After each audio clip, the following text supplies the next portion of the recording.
Hello and welcome to ArdentPartners monthly webinar series, AP edition. Today, Accounts Payable 2022, Big Trends and Predictions. These are not small trends, these are not small predictions. You'll have to go to our rivals for that because everything Ardent does in AP is big and that will continue well into 2022. Now, going to the next slide, before we begin, a few housekeeping items, right? So my name's Andrew Bartolini. I'm the founder and chief research officer ArdentPartners, and I'll be your moderator today. Before we start, a few quick points. First, the most popular question that everybody likes to ask is yes, everyone participating today will be getting a copy of the slides via an email link sent by ArdentPartners within the next 24 hours. As it relates to the webinar recording, our sponsor Tradeshift will be hosting the webinar recording on their site, and they will send out a link to each of you once it is posted on their site. Finally, occasionally it happens, but generally doesn't. If you have any questions, we ask that you please contact the go-to support staff, or if you really need to, chat me and I can try to help you out too. Wanted to talk a little bit about today's agenda. As you can see, big is the word of the day here, trends and predictions. We have them. Additionally, we plan to save time at the end of the webinar to answer questions, so I highly encourage you to ask one. You can do that by hitting the little menu there and typing in your question as you think of it. So ArdentPartners, right? So we're the hosts of this webinar series. We are a Boston-based research and advisory firm that is laser focused on supply management, right? So that's the source to settle process, including AP, P2P, B2B payments, and procurement. We do a bunch of different things, but primarily we advise clients and publish research that helps business decision makers understand best practices and how to improve performance, and also publish research that covers the technology landscape to help organizations identify the best fit solutions for their specific budget and requirements. You're looking right now at a few examples of our research. So like the evolving role of AP groups within the enterprise, the past decade has been one of change at ArdentPartners as we come to the end of our 12th year, right? So, I believe we're keeping pace or actually setting the pace, right? So we continue to expand both the scope and reach of our research efforts. So if you're making an investment in technology, our technology advisors and landscapes are designed to help AP teams make smart investment decisions. If you're trying to understand how your performance ranks against the market or against class, ArdentPartners continues to do and has done more market research in AP than any other firm globally. We turn this research into reports that help AP and P2P teams understand best practices and improve performance. And then if you're interested in the latest industry trends, right, we cover that too with our research and our online events today. Let's look a little bit more at our solution selection research, right? This is an area that we're investing more time, resources, and effort from the analyst side, really designed to help organizations with their technology RFPs and solution selection, right? We do advisory work as well, but these reports are a great place to start. If you're looking to invest in AP technology in 2022, we're planning an ePayables technology advisor, Bob, that's coming up in the second half of the year. Looking to do B2B, another B2B payments technology landscape report, probably in the Q timeframe. Now, if reports aren't your thing and you spend your time on the web, if you like today's session, if you work in AP, I'd invite you to spend a little time each week over at payablesplace.com.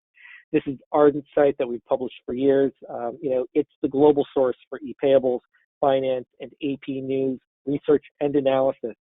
Bob really drives the research and articles there. But if you're, interested in topics that matter to AP and finance leaders, and that could be cash management, AP automation, the evolving role of the CFO, supply chain finance, the evolving payments industry, check it out, payablesplace.com. So very fortunate today to thank our, to have our sponsor Tradeshift and had a long and great relationship with Tradeshift. In their words, simply put, Tradeshift is the digital network where B2B buyers and sellers do business. Tradeshift is creating a digital community of buyers and suppliers that use the power of network relationships to digitize processes, automate workflows, and unlock business growth. Whether you're an AP or procurement, Tradeshift is the global community where B2B buyers and sellers do better business. When you join Tradeshift, you opt into the world's most dynamic supply chain community. It allows you to connect, strengthen, and expand your business relationship. Tradeshift's network works for everyone on it, uncovers immediate value, and enables seamless business exploration. So thanks again for their sponsorship today. And it's pleased to welcome Jonathan Labyrinth from Tradeshift. He's the head of digital transformation. He'll be co-presenting with Bob. Jonathan focuses on the digital trends that create engaging stories to support the global commercialization, messaging, positioning, and go-to-market strategy of Tradeshift products. Before Tradeshift, Jonathan was a digital evangelist and product marketer at Channel Advisor. He was director of B2B marketing for the Second City and created industry-disruptive, innovative marketing programs at Bosch Power Tools North America. Jonathan and his family live and play outside of Raleigh, North Carolina, where I heard from Jonathan himself that it's 70 degrees and sunny, very different from where we are in Boston. Jonathan, welcome. Thank you so much, Andrew. It's great to be here today. Yeah. Joining Jonathan and really driving the show today is Bob Cohen, who is Research Director and VP of Research at ArdentPartners. Bob's a seasoned professional with almost 20 years of experience helping enterprises transform their procure-to-pay operations. In recent years, Bob has become the industry's lead analyst covering AP and e-payables, and I can affirm that. At ArdentPartners, he leads our e-payables practice, which includes coverage of accounts payable, B2B payments, business networks, and travel and expense management. Before joining Ardent about 4 years ago, Bob spent 12 years working as vice president at Bassware, where he helped establish the firm's U.S. presence as a major player in the AP automation and procure-to-pay spaces. He has also worked at American Express, where he enabled the commercial card giant to better align its products and services within a continually evolving market. Bob, welcome. The floor is yours. Thank you, Andrew. Great to be here today. Welcome, everybody. We've got a very information-packed presentation for you today. It's one of the ones that we actually look forward to each year because this is where we get to pontificate. We look back at the trends that we saw last year or this year, actually the last 12 months, and we put on our crystal ball, we take our crystal balls and take a look at what's going to happen going forward here. So very excited to be here today, working with Jonathan on this. And just so you know, like how we come up with our trends and predictions. So every year we get together in Boston, except for the last 2 years when we've done this virtually, and we talk about what's gone on in the past 12 months, the trends that we've seen, not only in AP but in finance and procurement, the future of work, and we look at what we think are the biggest trends that have impacted the industry, and then looking forward, we want to take a look at where we think the industry is going and what you should be concerned with as you look forward here. So we're very excited for this presentation today. So sit back and enjoy the show. So let's get started here. So first trend, probably not a surprise to anybody. The global pandemic is still here and will be here, unfortunately, for the foreseeable future. For the past almost 2 years now, every presentation that I've made and that Ardent's made has in some way referenced the pandemic. Over those same 20 to 24 months, AP teams had to face an entirely new set of challenges, which were accelerated by the global pandemic, which disrupted not only AP operations, but the business world, the supply chain, everything that we know and work with on a daily basis there.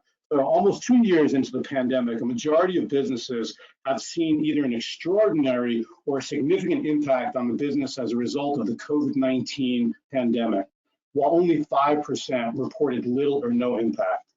The COVID-19 pandemic forced stay-at-home restrictions on a majority of workers in all regions of the world, causing great unrest at the company, community, family, and personal levels. And unfortunately, we're starting to see many of these work-from-home mandates starting to reappear and raise their heads again.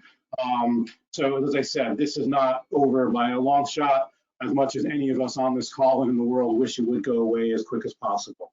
So AP teams across the world, excuse me, were impacted by the need to work in an entirely new setting, cut off from their coworkers and their daily routines, and once again, having to face this, unfortunately, today, again, in many parts of the world. While 97% of all AP departments were affected, only 28% reported an extraordinary or significant impact. Now, what's the difference between those that had a significant or extraordinary impact? Some AP departments were better suited for what was thrust upon them, and this is because they had already automated much of their environment and enabled them to work in a decentralized environment much quicker than those others. Next, we're going to take a look at the employment world. So the past 24 months have been a period of dramatic change, and throughout the role of the company's workforce in driving operations and results, this has been significantly impacted. We're looking at an article here from the Wall Street Journal, which said 4.3 million workers left the workforce. Where did they go? That's a big question. So our next big trend relates to this, which is the war for talent is going to continue to escalate here. So today, the stakes for finding, attracting, and hiring the right talent are higher than they've ever been before. There's literally a talent frenzy that's going on out there, and hiring managers in all industries and geographies are struggling to fill key positions. And this was all taking place before what we've recently heard of called the Great Resignation of 2021. So, and this is where millions of people are resigning from their jobs without having another job in place. And so this creates a huge problem for many organizations looking to fill existing roles, to grow their organizations, because the war on talent is bigger than it's ever been before. Recently, I saw some data that said there's 11 million job openings out there that are posted, more than they've ever been before. Unemployment's at all-time lows, and the open positions are all-time highs. So it's something that you may not think of as impacting AP directly, but it's going to impact AP because it's going to make it harder for AP to find the right talent. It's going to make it harder for organizations to grow. But the good news is, and we'll talk about this a little later, is there's ways that AP and other parts of the organization through digital transformation can counteract some of this challenge in hiring and attracting the right talent. So this leads us to our first prediction here, and that is the hybrid workforce is going to become standard. Anytime a major event impacts our lives, we learn, we react, and we adapt. As a profession, AP and finance leaders have seen that it's possible to manage operations with a distributed workforce. As companies rethink their office strategies, it's inevitable that hybrid and fully remote workers will become standard. Why? Because we've learned that employees can be productive and focused when not in the office, something that people and companies weren't so certain about before. They weren't really allowed to work at home, but the pandemic thrust this upon us, and we learned that there was nothing to fear, that good employees are going to be good employees whether they're sitting next to you in the office or sitting at home. Secondly, there's a reduced operating cost for both organizations and employees when working from home. And so once employees got a taste of working from home, they realized, like, this is not only less expensive for me because the commuting costs are much lower. I don't have to get in my car. I don't have to jump on a train. I don't have to take a bus. I don't have to take the subway, whatever it may be. So there's an opportunity for workers to save money by not having to commute to an office.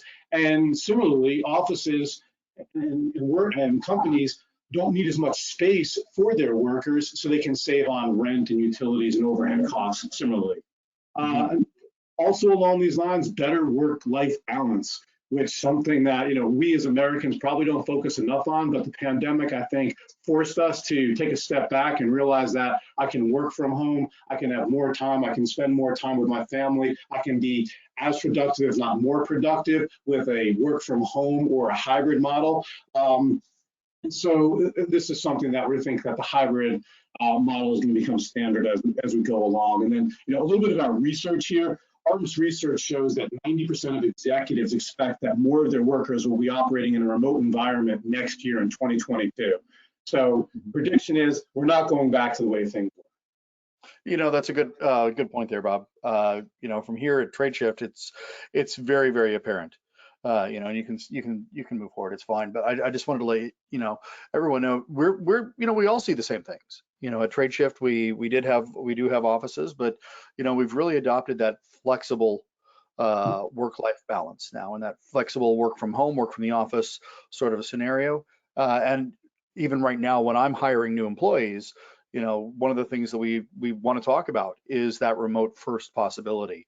And we have seen in our organization, like I'm sure many of the people on the call here have seen, that it does impact you not only financially but emotionally as an organization, and as kind of a culture, that added benefit of having a little more insight into each other's lives.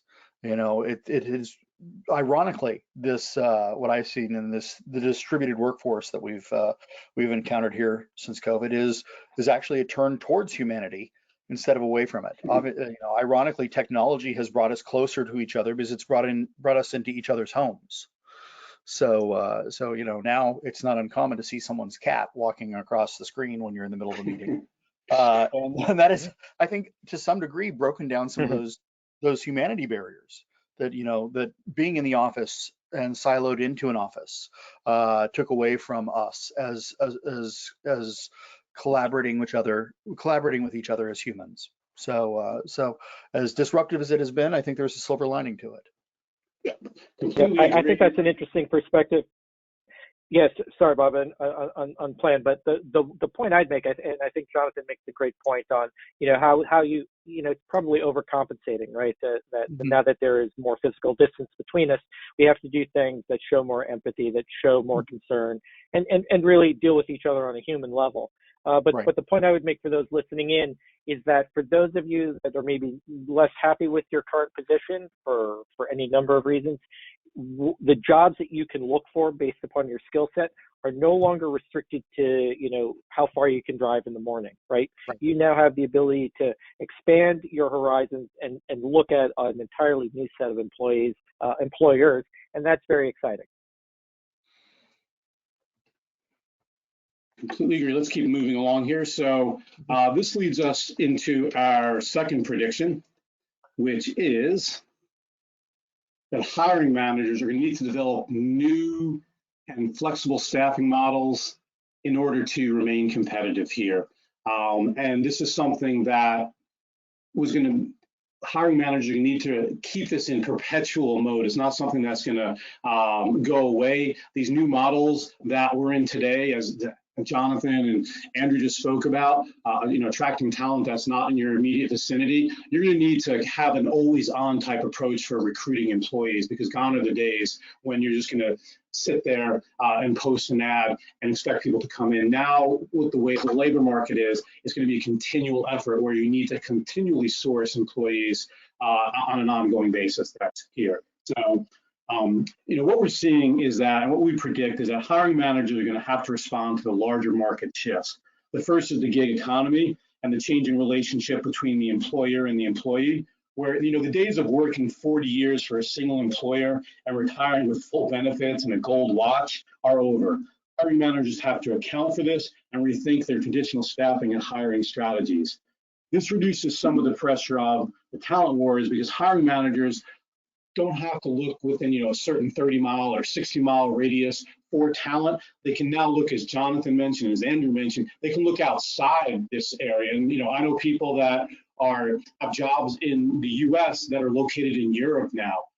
And this was something that wasn't possible before, but it's something that the industry is going to have to adapt for, because this is the new wave that we're looking at here. We're not going back to the old way where everyone has to be in the office. So while it's a double-edged sword, it means that everybody now is an opportunity, or has an opportunity, to work for a company in one location. It also means that more people around the world are able to compete for that same job. So once again, it goes back to that you need to be in a continually sourcing mode for new employees and looking for them to make sure that you have the talent to meet your current staffing needs and your growing needs here. And interestingly, along these lines, when we're talking about gig workers or contingent workforce laborers, our data shows that 83% of organizations expect increased utilization of contingent and non-employee labor. So what does this mean? In order to get the job done, you may not be hiring a full-time employee. You may be hiring somebody on a short-time basis or a non-permanent, longer-term basis. So the models need to change here. So, and this applies to the entire organization, but also to AP. So now let's go into our next big trend here. So over the past 2 years, the AP function has been put in a spotlight, and that's delivered like never before.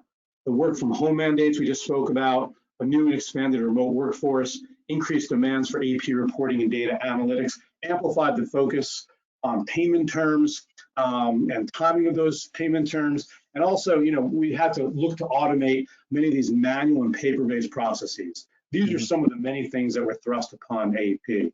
So by and large, AP organizations responded very strongly, and they faced the pressures at hand.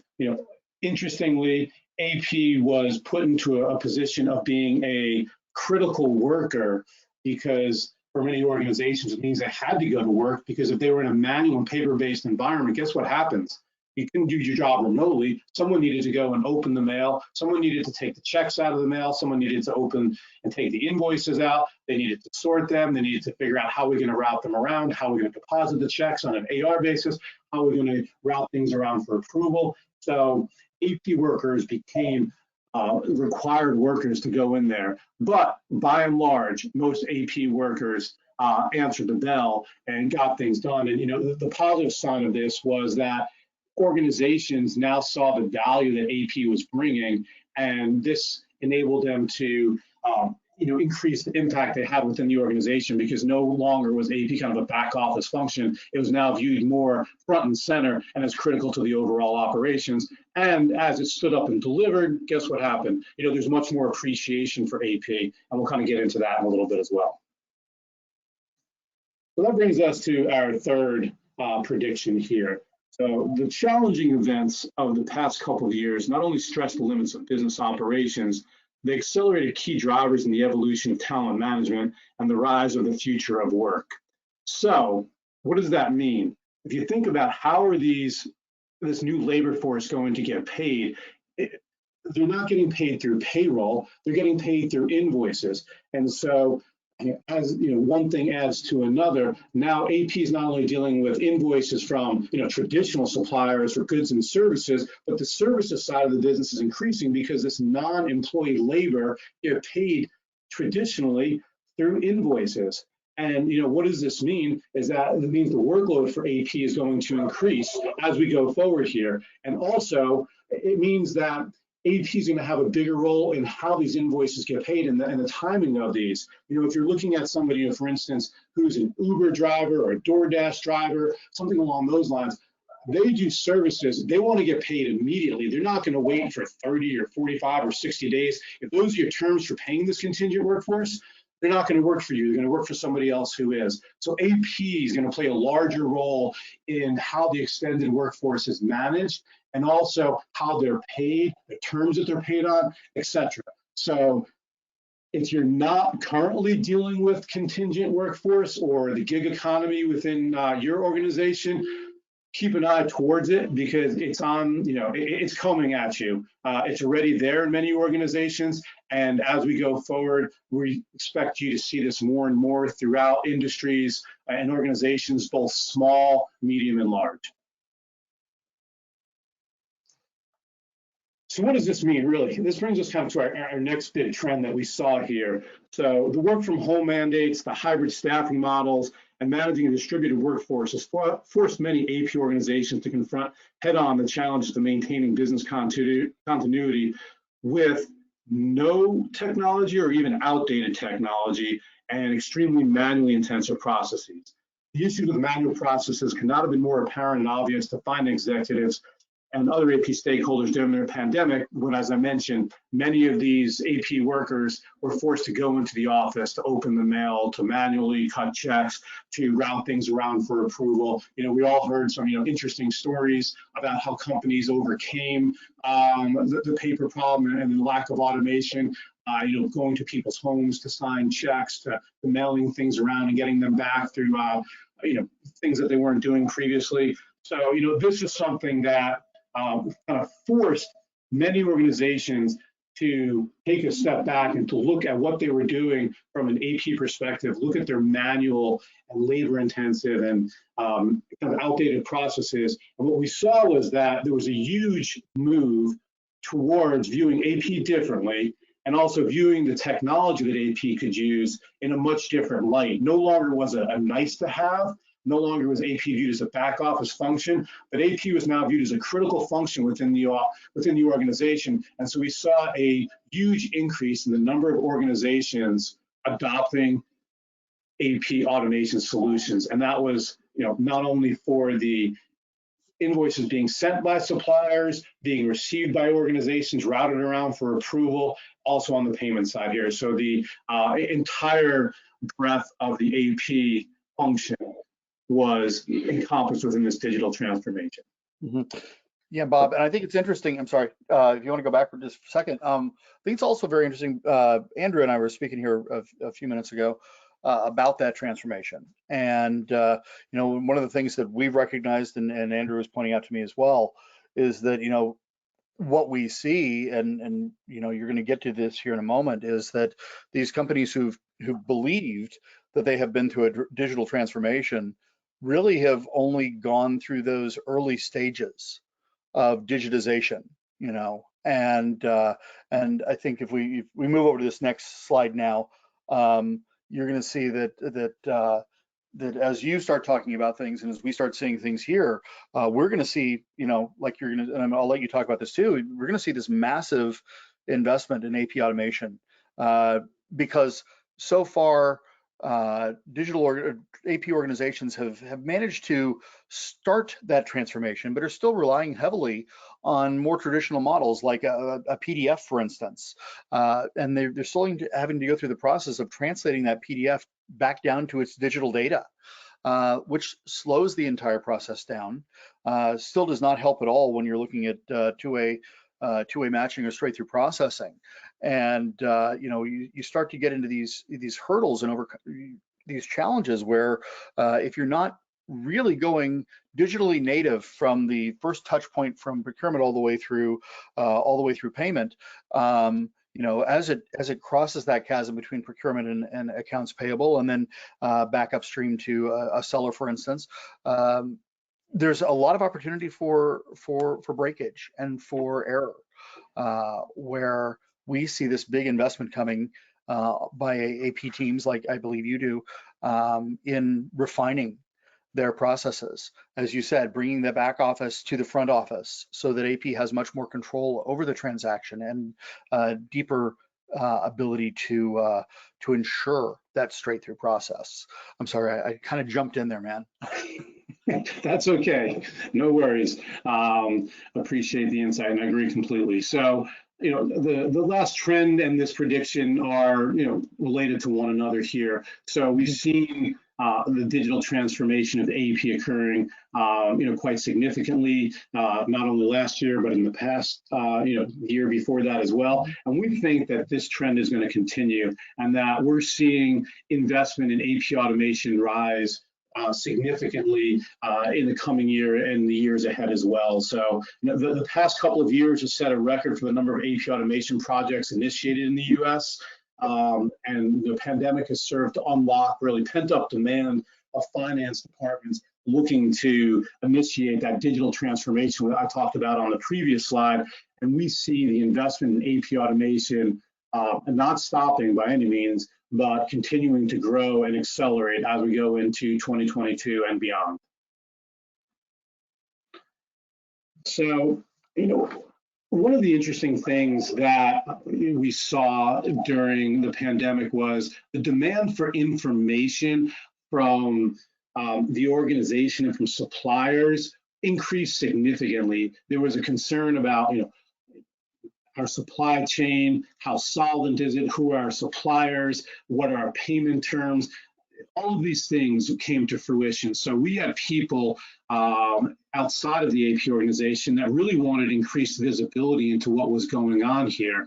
And what that kind of led to this trend was that the data that AP is sitting on, and it's been sitting on a gold mine of data for years and years and years, is that more people were turning to AP to find out information that was critical to their business.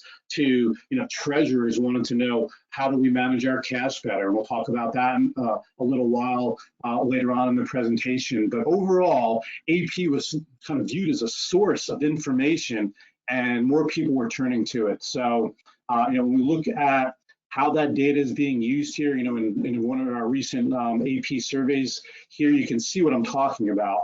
71% of organizations reporting said that it was used for forecasting, budgeting, and planning purposes, also for cash flow analysis, fraud and compliance management. So really kind of things that AP traditionally wasn't known for, it's now being viewed differently, and the data that AP sits on is being viewed differently. That leads us to our next prediction here, which is AP becoming an intelligence hub. So as we talk about the journey to AP automation or the transformation of AP, it's not being a destination. It's not once you've automated the receipt of invoices or your 2- and 3-way match that you're done with your journey. It's really kind of the start of the process. And so the prediction that we see here is as more organizations automate and eliminate these manual tasks and eliminate some of the tactical functions that AP has been known as, AP is going to become more of an intelligence hub. They're going to start data mining the information that they're sitting on. Data scientists, a term that 5 years ago you would never associate a data scientist with AP and the data it sat on. But guess what? We're starting to see that percolate more and more. So what we predict here going forward is that AP is going to start moving from that back office function to a more strategic value-added function, which is, can leverage the data it's sitting on to provide to the rest of the organization, to help it in managing its business, to help it in managing its suppliers, managing payment terms, managing cash management, managing supply chain finance, all of these things. So we see AP's data being, kind of viewed for what we've always known it could be, which is really kind of a center of information that can be shared with the rest of the organization. I agree with you, Bob. When you start to think about all the data that's in that an organization brings in, not just from just their inbound transactions, but also outbound transactions, whether they're thinking as a buyer or a seller. When you start to harmonize that data and intersect, you start to create those new intersections that we've not thought about before. I agree with you on this one. I think that the ability to uncover actionable intelligence inside these larger data lakes is going to kind of explode here in the next year as we start to recognize trends, as we start to recognize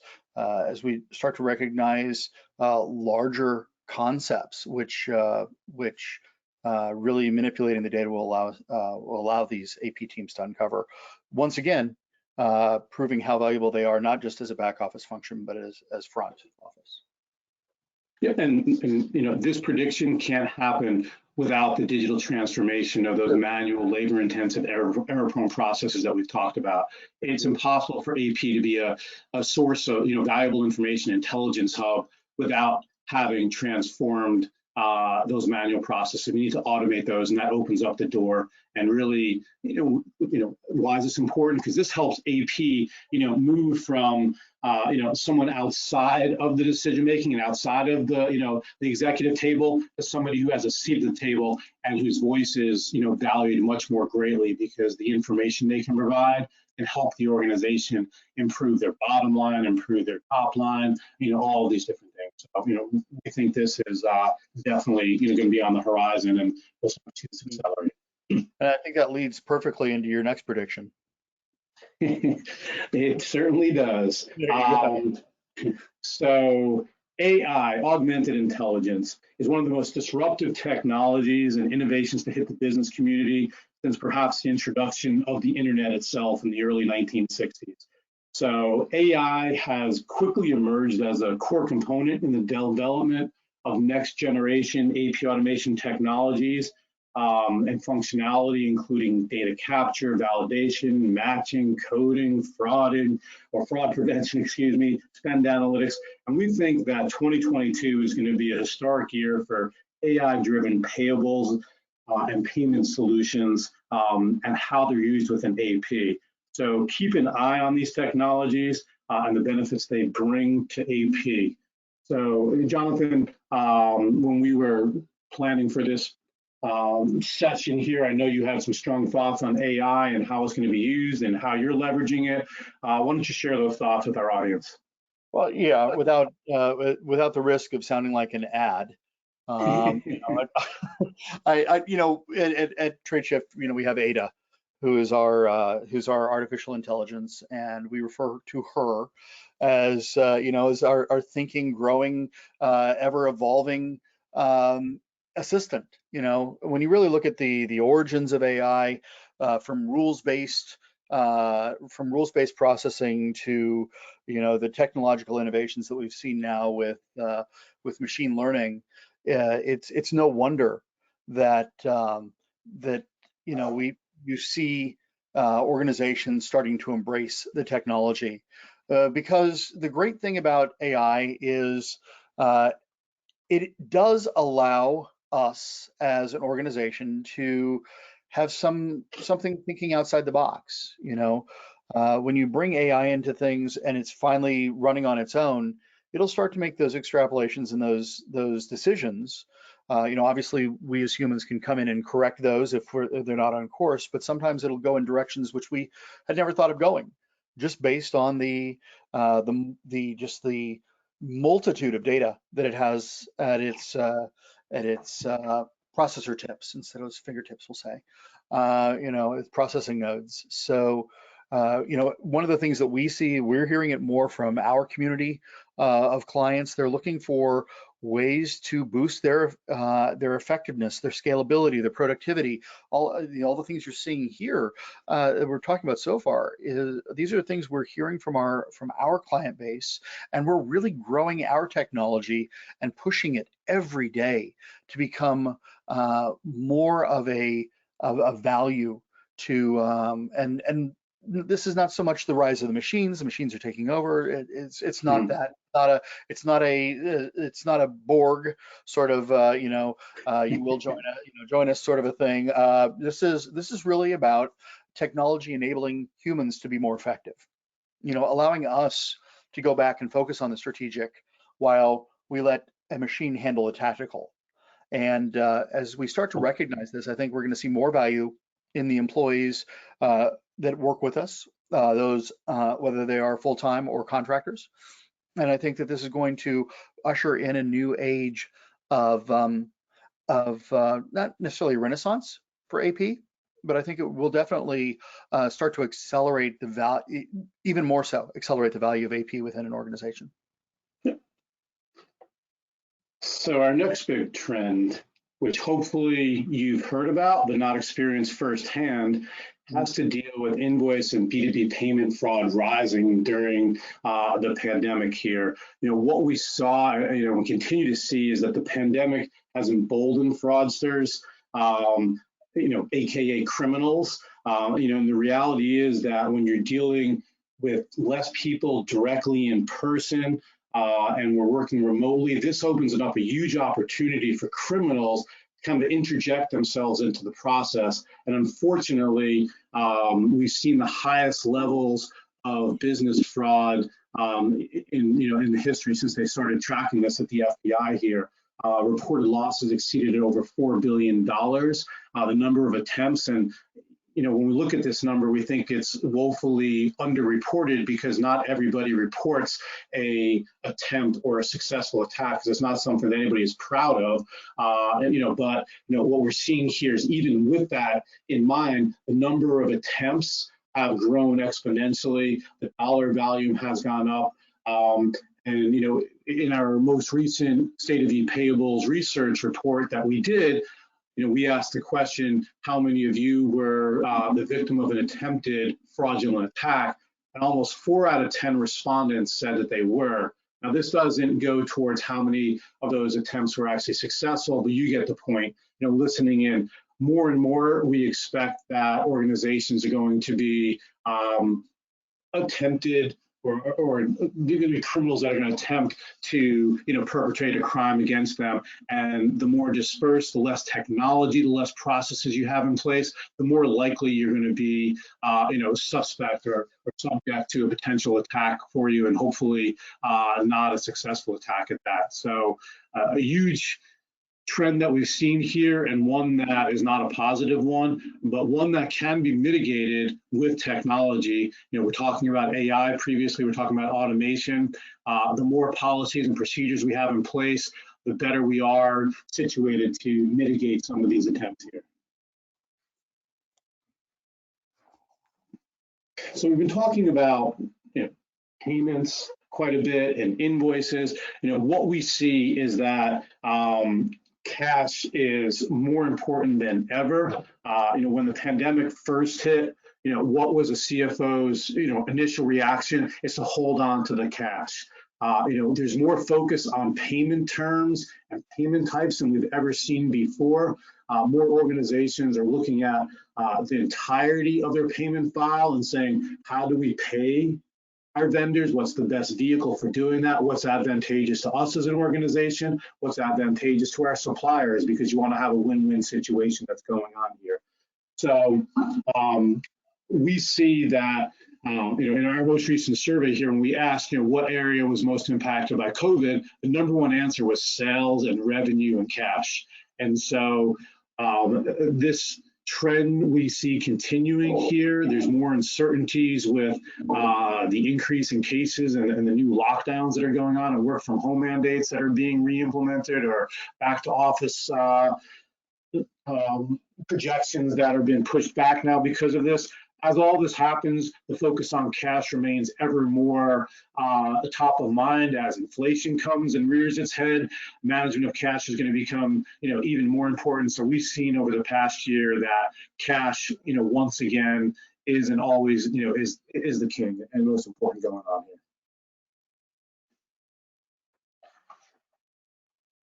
So when you think about AP and Treasury, they're really natural partners in the enterprise. Because Treasury is tasked with managing enterprise cash, and AP is fundamentally a source of cash disbursements. And it's typically, outside of payroll, in some organizations, the largest outflow of cash within the organization there. So AP and Treasury should be working more closely together, and we see this as a trend going forward in next year and moving forward after that as well there. So we talked about cash being king. Well, if cash is king, what does that lead us to? Is that the people that control the cash, the outflows of that cash, need to work more closely together. So AP and Treasury are logical partners, and we foresee them moving closer together and becoming more strategically aligned as we go forward. When we look at B2B payment terms, after the invoice comes in, after it's been approved and it's ready for payment, how does that money get dispersed? Treasury and AP need to be communicating to understand how much money we have on hand, what the rate of return on our cash is going to be. So we foresee that AP and Treasury will work much more closely going forward next year and into the future.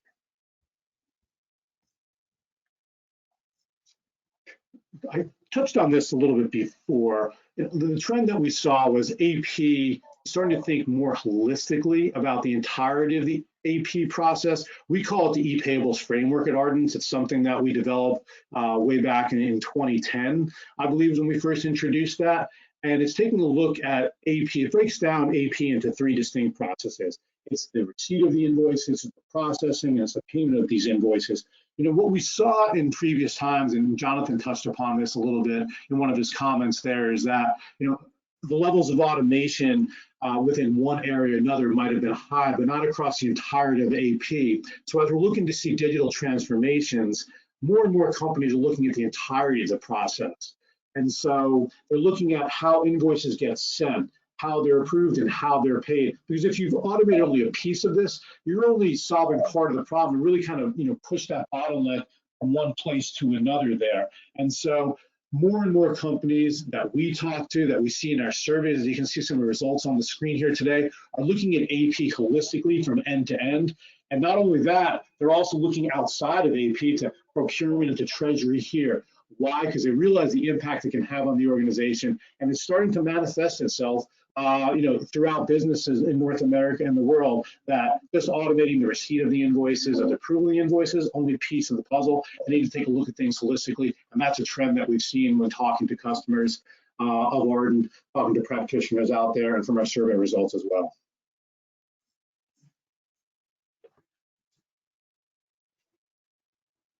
The next trend we saw, and I touched upon this quite a bit, is as money goes back to being in focus once again, with cash being king, with Treasury getting more involved here.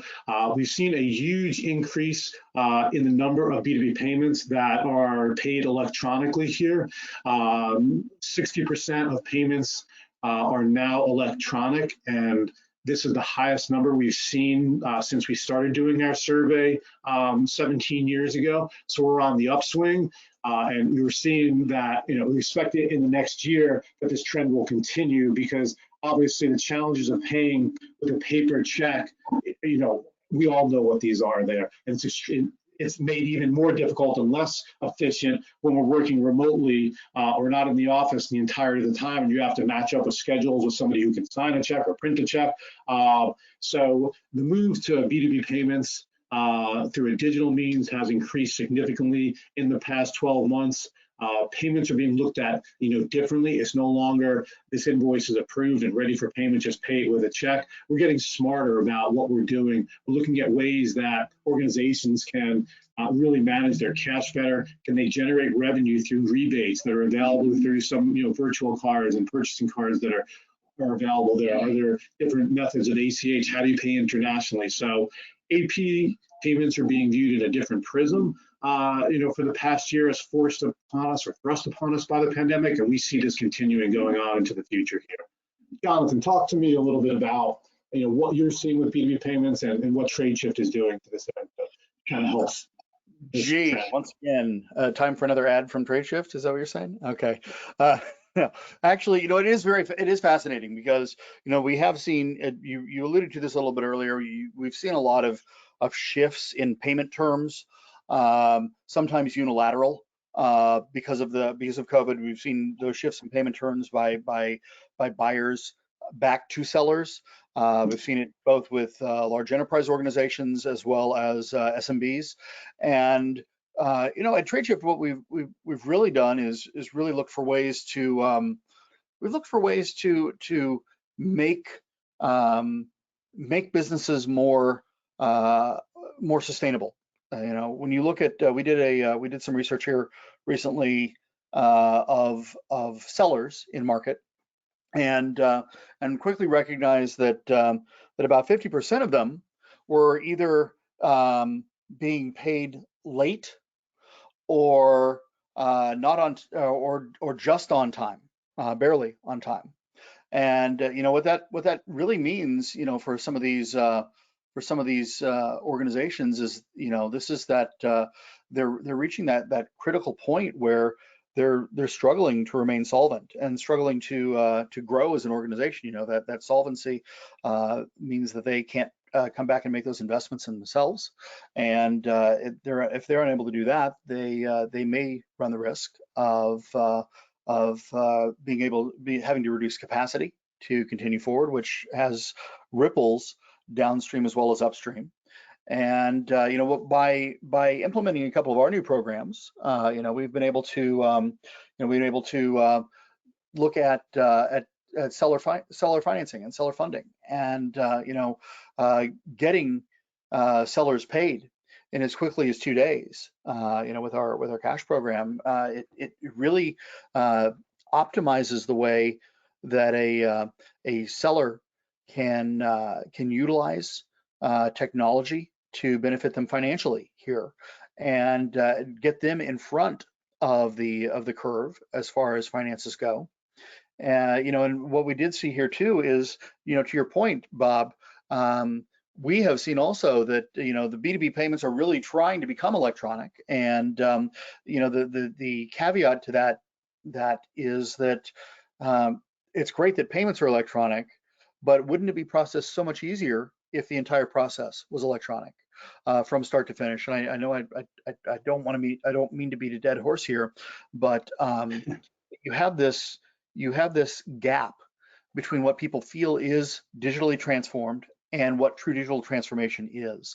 It's the difference between digitization and digitalization, where digitization would be you get everything into a PDF, and at some point it goes into XML and becomes data that flows through a system, where true digitalization means that the initial point of origin of every document having to do with a transaction is truly digital, whether that's in the cloud or on some server.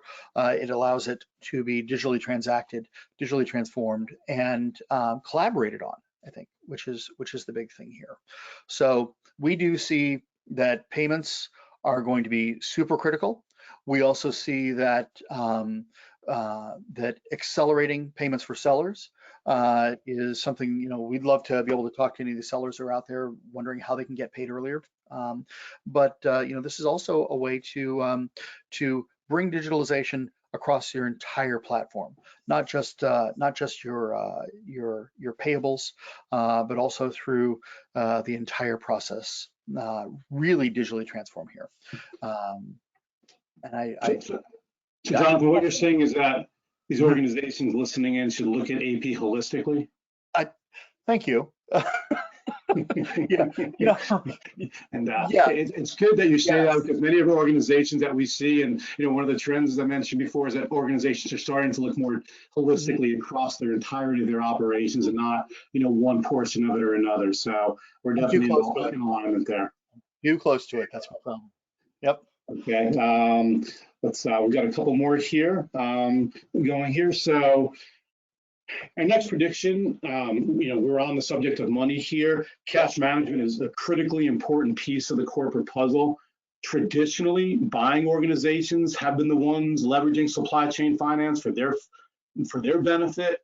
However, with the rise of cloud-based solutions and fintech offerings tailored to the needs and wants of suppliers rather than buyers, this is going to make supply chain finance more accessible to all and result in increased adoption and utilization of supply chain financing options in 2022. So supply chain financing can be a powerful cash management tool, and it's imperative that today's AP, AR, finance, and treasury teams understand the current solutions that are out there in the marketplace and how they can be integrated into their current cash management activities. Mm-hmm. And I think from the buyer side, that's something they don't need to be afraid of. There's always been a little bit of an enigma when it comes around supply chain finance. I think that by buyers and sellers both embracing the possibilities, we're going to get closer to each other as buyers and sellers, and make the entire supply chain more efficient. We are, and one of the hesitations of many selling organization suppliers was the onboarding process, and the difficulty was the effort worth the reward? We didn't have the capabilities or the technological know-how in order to do this. But what we've seen is that the new solutions coming out are much friendlier, easier to adopt, and less labor intensive, from a supplier perspective there. So we expect that, as this became easier and easier over the past couple of years, and as more solutions are available that make more sense, that are more supplier focused and not only buyer focused, we see this adoption and utilization increasing because many of the suppliers out there, are struggling with the supply chain like the rest of us, and they need to get cash sooner. They need to have more options available to them. They need to have more money to, make additional orders to fulfill orders that they have here. And so we see more supplier organizations starting to look at supply chain finance as a cash management tool that's a viable option for them. Absolutely. Absolutely. So this brings us to our last prediction before we get to our Q&A. So if you do have some questions, and hopefully we've piqued your interest and you do have some things you'd like to discuss, please enter them into the Q&A function within GoToMeeting here, and we'll get to them. So our last prediction here is that AP is going to continue its upward trajectory. AP has really seized the attention of management and the rest of the organization. They realize that it does a lot more than just pay bills. There's value to transforming the organization. The visibility that it can provide into the entire supply chain is critical. It can add value to the entire organization with the information and the cash management tactics and strategies that can implement. So we see AP, not as an inflection point here where, yes, the pandemic brought focus on this, but, it's going to go back to where it was, once we get back to the new normal that we're in. This is not going to change here. Organizations more and more appreciate the value of automation, of digital transformation, of access to information, of the value that AP can bring, to be a strategic member of the organization, to have a seat at the table. And so we see that more investments are going to happen with AP. There's going to be more demands on AP for information and for automation, and the tools that they have available to them are going to help enable this. So if you're in AP, if you're in finance, this is a great time to be in the industry because there's a need for your skills, and we think that AP is only going to increase in its worth and its value to the organization going forward. So kind of just recapping the big trends that we have here. So you have, when you take a look at this presentation later on, you can see our, big trends listed here, as well as our predictions for the coming year. So with that, I'm going to bring Andrew back on, and let's get to the Q&A section, Andrew, here, and see what questions we have. Yeah, no, great. That's great stuff, Bob and Jonathan. Lots of ground covered, very adeptly. So we do have a couple questions that have come in, and maybe we've got time for a few. So the first is coming in from Todd.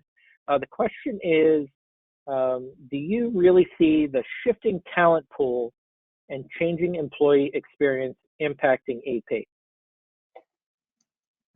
I'll tackle that first. Yeah. I'll tackle that first. Yes, without a doubt, everybody's being impacted by the challenging times that we have from a labor perspective here. So if you're not seeing it right now, you're fortunate, but as time goes on, yes, we think as, the shifts in the labor market, the move to more contingent workforce will certainly become an issue for you. So yes, everybody out there, that I've talked to organizations, if you look anywhere, everybody's hiring, there's signs out there. So AP is not going to be exempt from this.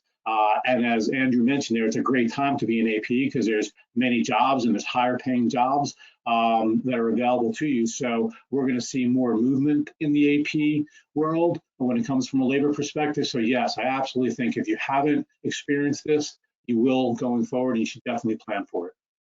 I agree, Bob. I was speaking to an AP exec here a couple of days ago who's actually in the produce or the consumables market, and they were discussing how their supply chain was not as disrupted. Their accounts payable was not as disrupted because they deal with critical situations constantly. Having a shelf life on their goods, and he said that he's been getting hit up constantly by other organizations looking for his specific expertise, outside of the market he's in, only because he has such a background in dealing with crisis situations. So now's a really good time to really understand from an AP perspective, crisis management, predictive models, and really truly understand how you can overcome them. I see that's something that everyone out there is looking for. So yes, there's going to be a lot more jumping before it begins to smooth out. Yeah, I would say absolutely right. ArdentPartners, in fact, has a website called the futureofworkexchange.com that is really looking at the the pretty dramatic shift over a lifetime or over 20 years between the employer and the employee, and how that relationship continues to evolve. It's inevitable that AP will be impacted. And so we've got a few more questions here, but only time for one more. So let's look at this one from Pam, right? And so it says this one's about AI adoption. And sort of just to boil it down, it says, yes, there are productivity benefits, but do you see this as a threat to AP workers, right? Is this going to displace jobs? Yeah, actually, I'll jump on that one first, if that's okay, Bob. Great. As I was saying before, I feel like, when one of the things that we've seen with Ada, who's our AP automation, is that it's not displacing jobs at all. As I said, this is not a rise of the machines sort of scenario here. This is really about utilizing technology to handle just the processing components and allowing the experts and the strategists who we've hired to be the experts and strategists, especially when you're looking at spend management, when you're really assessing long tail versus short tail, that's something that a machine is going to have a harder time differentiating. They really at this point in this inflection point for machines and for machine learning, we really see them still rapid while they are rapidly evolving. I see them as just automating a lot of processes. Excuse me, I had too much to eat. I can't see in the near term, especially with the evolution of the AP worker and the AP employee, how much smarter they're getting, how much faster they're getting, how much more strategic the roles are becoming. That automation would do anything more than supplement rather than augment rather than destroy. Yeah, and I concur. I don't think AI and automation are something to be feared. I think rather they're to be embraced. They can help raise the level of productivity and the value of the organization to give. So no, I wouldn't be afraid of AP automation or AI.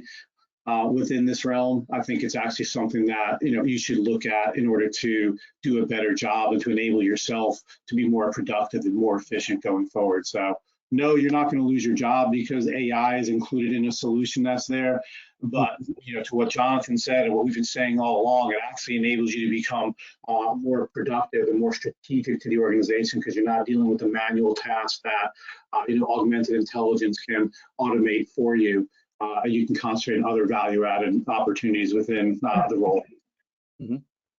Yeah, no, I think that's fantastic. So, Jonathan, Bob, thank you for your comments and insights and a great discussion. Thank you to everybody who listened in and is listening on the recording. Special thanks, of course, to Tradeshift, without whom we would not be hosting this event. And this event is the conclusion of our 8th year of the monthly webinar series. ARDENT concludes its 12th in operation, and really looking forward to year 13, lucky 13 for ARDENT, and much ongoing in the discussions of AP, P2P, B2B payments, and procurement. Look for a big underscore year from all of us. And so once again, thank you.